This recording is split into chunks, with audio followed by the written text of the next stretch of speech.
Good morning. আজকে একটা special recipe নিয়ে আপনাদের সাথে চলে আসলাম। অ্যান্ড এটা হচ্ছে এই কেক আর পুডিং রেসিপিটা।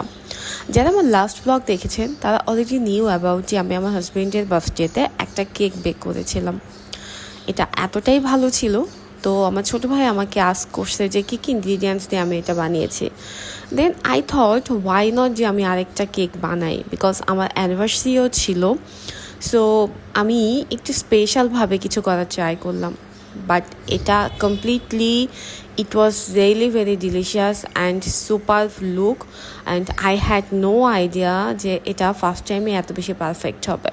সো চলেন আপনাদের সাথে শেয়ার করি। এখানে আমি হচ্ছে বাটিতে একটু ক্যারামেল করে নিচ্ছি। সো আমি এখানে হাফ কাপের মতো চিনি দিয়ে একটু বেশি করে ক্যারামেলটা করে নিয়েছি।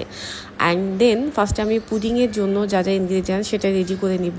2টা ডিম নিয়েছিলাম, এরপরে হচ্ছে চিনি, হাফ কাপের একটু বেশি চিনি দিয়েছিলাম। দেন চিনি আর ডিমটাকে আমি কাঁটা চামচ দিয়েই হচ্ছে একটু ভালোভাবে যেটা কি বলবো এটাকে ম্যাশড করে নিয়ে নট লাইক দ্যাট, ম্যাশড না, এটা হবে একটু ভালো করে ফেটিয়ে নিয়েছিলাম। আপনাদের কাছে যদি হ্যান্ড মিক্সার বা বিটার থাকে সেটা দিয়েও আপনারা করতে পারেন। এরপরে এটাতে আমি একটু ভ্যানিলা এসেন্স অ্যাড করলাম অ্যান্ড অল্প কিছু মিল্ক অ্যাড করেছি, কারণ মিল্কের পরিমাণটা আপনাকে বুঝে দিতে হবে। খুব বেশি মিল্ক অ্যাড করলে কিন্তু পুডিংটা অনেক বেশি নরম হয়ে যাবে। সো আপনি ডিম, চিনি আর হচ্ছে মিল্কটা বুঝে শুনে অ্যাড করবেন, খুব বেশি থিন যেন না হয়ে যায়।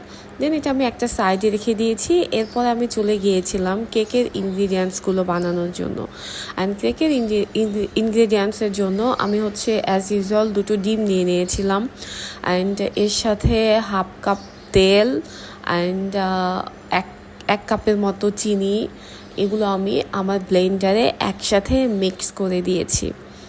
আর এরপরে এই ব্যাটারটার সাথে হাফ চামচের মতো হচ্ছে আমি বেকিং পাউডার আর কোকো পাউডার মিক্স করেছিলাম 2 চামচ, আর অ্যান্ড দেন ময়দা 1 কাপ।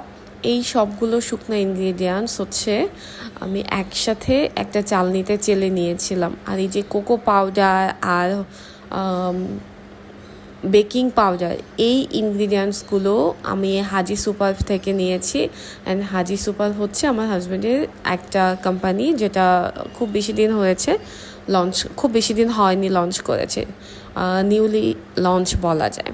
এনিওয়েজ, সো হচ্ছে এগুলো দিয়ে আমি হচ্ছে শুকনো ইনগ্রিডিয়েন্টসগুলো হচ্ছে খুব ভালো করে মিক্স করে নিলাম। অ্যান্ড দেন আস্তে আস্তে কেকের যে ব্যাটারটা ছিল সেটার সাথে আমি আস্তে আস্তে এই ইনগ্রিডিয়েন্টসগুলো অ্যাড করে নিচ্ছিলাম। কেকের ব্যাটারটা রেডি হওয়ার পর আমি যে বাটিটাতে আমার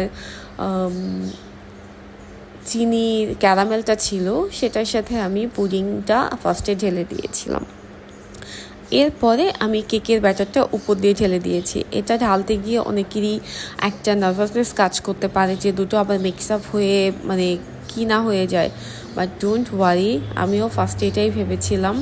তো আমি এটা দেওয়ার পর অ্যাজ ইউজুয়াল আমি এটা চুলায় বেক করার জন্য আমার যে পাতিলটা ছিল সেটাতে আমি একটা স্ট্যান্ড দিয়ে একটু পানি দিয়ে এটার উপর কেকের ব্যাটারটা বা পুডিংয়ের ব্যাটারটা দুটোই আমি এখানে বসিয়ে দিয়েছিলাম। অ্যান্ড চুলার আঁচটা একদম লো টু মিডিয়ামে রেখেছিলাম, মিডিয়াম টু লোতে রেখেছিলাম। 40 মিনিটসের মতো এটা টাইম দিয়েছিলাম বেক হতে।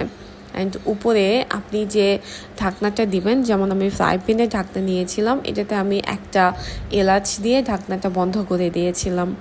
সো অনেকেই হচ্ছে আপনি ওভেনে কেক বা পুডিং বেক করতে পারেন। আমিও ফার্স্ট টাইম ট্রাই করেছিলাম, বাট কনভেনশন মুডে প্রিহিট করার পর দেন আমি ফার্স্ট টাইম যে পুডিংটা বেক করেছিলাম সেটা পারফেক্ট হয় নাই ওভেনে।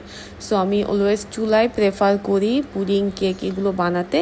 দেন আমি চুলাই এটা খুব ভালো মতো 40 to 45 মিনিটসে আমার এই কেক আর পুডিংটা একদম পারফেক্টলি হয়ে গিয়েছিল।